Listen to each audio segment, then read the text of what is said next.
Iran தாக்குதல் நடத்த தொடங்கியதும் இஸ்ரேலில் வசிக்கும் மக்களின் செல்போன்களுக்கு அந்நாட்டு ராணுவம் எச்சரிக்கை குறுஞ்செய்தி அனுப்பியுள்ளது. இந்திய நேரப்படி நேற்று இரவு சுமார் 9 மணி அளவில் இஸ்ரேல் மக்களின் செல்போன்களுக்கு அபாய குறுஞ்செய்தி ஒன்று அந்நாட்டு ராணுவம் சார்பில் அனுப்பப்பட்டுள்ளது. அதில் உடனடியாக பாதுகாப்பான இடத்திற்கு செல்லுமாறும் மறு அறிவிப்பு வரும் வரை வெளியே வர வேண்டாம் என்றும் கூறப்பட்டிருந்தது. மேலும் நாடு முழுவதும் சைரன் ஒலிக்கப்பட்டுள்ளது. இதனைத் தொடர்ந்து ஏராளமான பொதுமக்கள் பாதுகாப்பான பதுங்கு குழிகளில் தஞ்சமடைந்தனர். அப்போது மீண்டும் இஸ்ரேல் ராணுவத்திடமிருந்து மற்றொரு குறுஞ்செய்தி அனுப்பப்பட்டுள்ளது.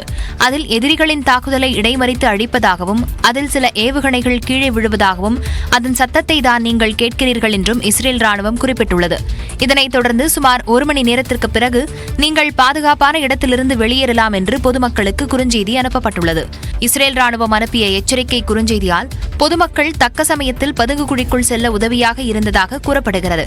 இதனால் உயிரிழப்பு பெருமளவு தவிர்க்கப்பட்டதாக தகவல் வெளியாகியுள்ளது. இஸ்ரேல் பதில் தாக்குதல் நடத்தினால் அந்த நாட்டையே அழிக்கும் விதமாக பதிலடி கொடுக்கப்படும் என்று ஈரான் ராணுவம் எச்சரித்துள்ளது. இஸ்ரேல் மீதான தாக்குதல் குறித்து ஈரான் ராணுவம் அறிக்கை வெளியிட்டது. அதில் இஸ்ரேல் நாட்டின் டெல் அவீவ் நகர் அருகே உள்ள 3 ராணுவ தளங்களை குறிவைத்து தாக்கியதாக அறிவித்துள்ளது. ஹிஸ்புல்லா இயக்க தலைவர் ஹசன் நஸ்ருல்லா, ஹமாஸ் தலைவர் இஸ்மாயில் ஹனியா ஆகியோர் படுகொலை செய்யப்பட்டதற்கும் பாலஸ்தீன் லெபனான் மக்கள் கொல்லப்பட்டதற்கும் பதிலடியாக இந்த ஏவுகணை தாக்குதல் நடத்தப்பட்டதாக ஈரான் ராணுவம் தெரிவித்துள்ளது. இதற்கு இஸ்ரேல் பதிலடி கொடுத்தால் உக்கிரமாக தாக்குவோம் என்றும் ஈரான் ராணுவம் எச்சரித்துள்ளது. இதனிடையே இஸ்ரேலுக்கு தீர்க்கமான பதிலடி கொடுக்கப்பட்டிருப்பதாக ஈரான் அதிபர் மசூத் தெரிவித்துள்ளார். நியாயமான உரிமைகளுக்காகவும் ஈரானில் அமைதி மற்றும் பாதுகாப்பை நிலைநிறுத்துவதற்காகவும் இஸ்ரேலின் ஆக்கிரமிப்புக்கு பதிலளிக்கப்பட்டிருப்பதாக அவர் தெரிவித்துள்ளார். இஸ்ரேல் மீதான தாக்குதலை தொடர்ந்து ஈரான் தலைவர் அலி காமேனி தன்னுடைய எக்ஸ் பக்கத்தில் நிலத்தடி ஆயுத குவியலின் புகைப்படத்தை பகிர்ந்திருக்கிறார். அதில் ஈரானின் வெற்றி நெருங்கிவிட்டது என்றும் எச்சரித்துள்ளார். اما در نهایت شکست نمیخورند. قربانی دارند اما ناکامی ندارند. پیروز اونها هستند در این صحنه. நேர்மையான மக்களை இழக்க நேரிட்டாலும் இறுதியில் வெற்றி பெற்றுவிட்டதாகவும் அலி காமேனி தெரிவித்துள்ளார். இஸ்ரேலில் நிலவும் சூழலை உன்னிப்பாக கவனித்து வருவதாக இந்திய தூதரகம் தெரிவித்துள்ளது. இஸ்ரேலில் உள்ள அனைத்து இந்தியர்களும் விழிப்புடன் இருக்கவும் உள்ளூர் அதிகாரிகளின் பாதுகாப்பு நெறிமுறைகளை பின்பற்றுமாறு அங்குள்ள இந்திய தூதரகம் அறிவுறுத்தியுள்ளது. இஸ்ரேலில் நிலவும் சூழ்நிலையை கருத்தில் கொண்டு அங்கு வசிக்கும் அனைத்து இந்தியர்களும் விழிப்புடன் இருக்க வேண்டும் என்றும் பாதுகாப்பு முகாம்களில் இருக்கும்படியும் தேவையற்ற பயணங்களை தவிர்க்குமாறும் தெரிவித்துள்ளது. இஸ்ரேலிய தூதரகத்துடன் தொடர்பில் இருந்து வருவதாக கூறியுள்ள இந்திய தூதரகம் அங்குள்ள சூழ்நிலையை உன்னிப்பாக கவனித்து வருவதாக தெரிவித்துள்ளது. அவசர உதவிக்கு +972 54 7520 +9725 432 78392 என்ற எண்களை தொடர்பு கொள்ளலாம் என்றும் தெரிவிக்கப்பட்டுள்ளது. ஹிஸ்புல்லா அமைப்பின் தலைவர் ராணுவ தளபதிகள் தொடர்ந்து கொல்லப்பட்டதை அரசியல் ரீதியான அவமானம் என கருதியதால் ஈரான் தாக்குதலை தடுத்துள்ளதாக பிபிசி தமிழ் முன்னாள் ஆசிரியர் மணிவண்ணன் தெரிவித்துள்ளார். இஸ்ரேல் மீதான ஈரான் தாக்குதலின் பின்னணி குறித்து லண்டனில் இருந்து நியூஸ் 18 தமிழ்நாடு ஆசிரியர் கார்த்திகை செல்வனிடம் அவர் இதனை பகிர்ந்து கொண்டார். காசா பிரச்சனை தொடங்கியதிலிருந்து காசாவில் ஹமாஸின் அரசியல் பிரிவு தலைவர் ஈரானில் கொல்லப்பட்டது. அதற்கு பிறகு ஈரானிய இராணுவ தளபதிகள் சிலர் லெபனானில் கொல்லப்பட்டது.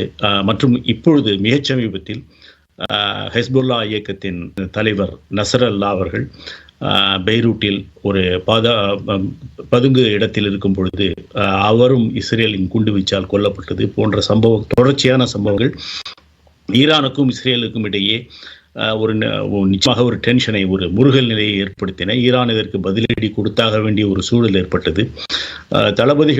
ஈரானின் தளபதிகள் கொல்லப்படுவதே அது ஒரு மிசைல் தாக்குதல் ஒன்றை நடத்தி, ஆனால் அந்த மிசைல் தாக்குதலில் எல்லா ஏவுகணைகளும் இஸ்ரேல் மற்றும் அதனுடைய கூட்டணி நாடுகளால் முறியடிக்கப்பட்டன. அந்த தாக்குதலில் பெரிய சேதம் எதுவும் ஏற்படவில்லை. இது ஏப்ரலில் நடந்தது.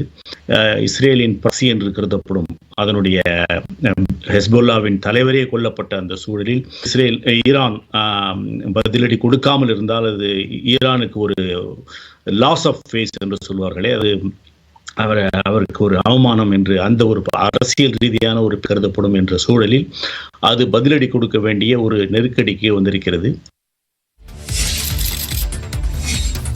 நாடு சிறியதாக இருந்தாலும் ராணுவ ரீதியாக இஸ்ரேல் பலம் வாய்ந்தது என பிபிசி தமிழ் முன்னாள் ஆசிரியர் மணிவண்ணன் தெரிவித்துள்ளார். லண்டனில் இருந்து நியூஸ் 18 தொலைக்காட்சிக்கு பிரத்யேக பேட்டி அளித்த அவர் ஈரான் வான்வழி தாக்குதல் நடத்தியது ஏன் என்பது குறித்தும் விவரித்தார். ராணுவ பலம் என்பது அமெரிக்காவின் ஆயுத தளவாடங்கள், ராணுவ தளவாடங்கள் மற்றும் நிதி உதவி போன்றவைகளால் கட்டமைக்கப்பட்டது. இஸ்ரேலின் தொழில்நுட்பமும் மிக தொழில்நுட்பம்.